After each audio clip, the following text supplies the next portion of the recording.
રાજકોટની અંદર ધીરેન્દ્ર શાસ્ત્રીની હેલિકોપ્ટરમાં એન્ટ્રી થઈ ગઈ છે। સૌથી મોટા સમાચાર મળી રહ્યા છે। ધીરેન્દ્ર શાસ્ત્રીની કથાની અંદર શું જયંત પંડ્યા આજે આવવાના છે, તમને બધા લોકોને પ્રોપર માહિતી બતાવવા જઈ રહ્યો છું। નમસ્કાર મિત્રો, એક નવા વિડીયોમાં તમારું સ્વાગત છે। સૌપ્રથમ ચેનલમાં પહેલી વાર આવ્યા હોય તો વિડીયો શેર કરીને ફોલો કરીને સબસ્ક્રાઇબ અવશ્ય કરી દેજો, જેથી હું તમારા સમક્ષ આવીને આવ્યો પલે પલની અપડેટો લાવતો રહું। ધીરેન્દ્ર શાસ્ત્રી હાલ રાજકોટની અંદર આગમન કરી શક્યા છે અને આ કથાની અંદર જે આ મિત્રો વાત કીધો ઘણા બધા લોકોએ ચેલેન્જ આપી હતી, જેમાંથી જયંત પંડ્યાએ ખુલ્લેઆમ ચેલેન્જ આપવામાં આવી।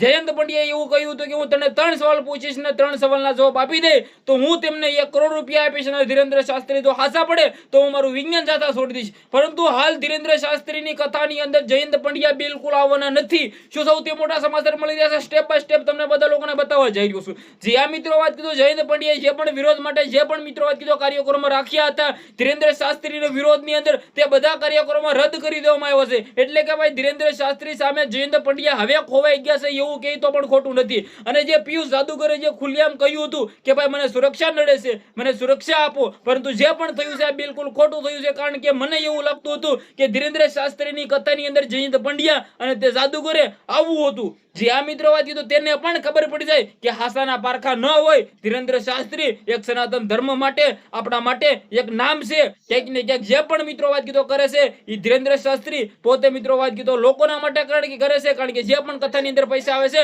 આ પૈસા પોતે ક્યાંક ને ક્યાંક દાન માટે આપે છે, સાથે મિત્રો વાત કીધો ગૌ માટે વાપરે છે, સાથે મિત્રો વૃદ્ધ મા બાપ માટે વાપરે છે, દવાખાનાઓ બનાવે છે। છતાં ક્યાંક ને ક્યાંક ઘણા બધા લોકો સનાતન ધર્મ માટે વિરોધ કરવા મેદાનમાં આવ્યા હતા। પરંતુ જે પણ થયું છે ધીરેન્દ્ર શાસ્ત્રી હાલ એવું વિચારતા છે કે જો આવ્યા હોત અને જો આને 3 સવાલ આપી દેત અને ધીરેન્દ્ર શાસ્ત્રી કહેત કે આ જા પણ માંડવો રોકે છે। જે આ મિત્રો વાત કીધો જયંત પંડ્યા ખુલ્લેઆમ ઘણા બધા માંડવો રોકતા તમે બધા વિડીયો જોયા છે, પરંતુ ધીરેન્દ્ર શાસ્ત્રી હાલ આવે એની પહેલા જ જયંત પંડ્યા ખોવાઈ ગયા છે। મને નથી લાગતું કે આજે જયંત પંડ્યા આવે, પરંતુ હેલિકોપ્ટરમાં એન્ટ્રી થઈ એવું કહે તો પણ ખોટું નથી। હેલિકોપ્ટરમાં આવ્યા કે પછી મિત્રો ગાડી લઈને આવ્યા ખબર નહીં, પરંતુ જે પણ થયું છે ક્યાંક ને ક્યાંક ધીરેન્દ્ર શાસ્ત્રી રાજકોટની અંદર આવી ગયા છે। તમારું શું કેવું છે, તમારી શું રાય છે, જે પણ હોય કમેન્ટ કરીને વિડીયો બને એટલો શેર કરીને ફોલો કરીને સબસ્ક્રાઇબ અવશ્ય કરી દેજો, જેથી તમારા સમક્ષ આવીને અપડેટ વિડીયો લાવતો રહું। આજના વિડીયોમાં ત્યાં જ માહિતી આપણે એક નવા વિડીયો મળી।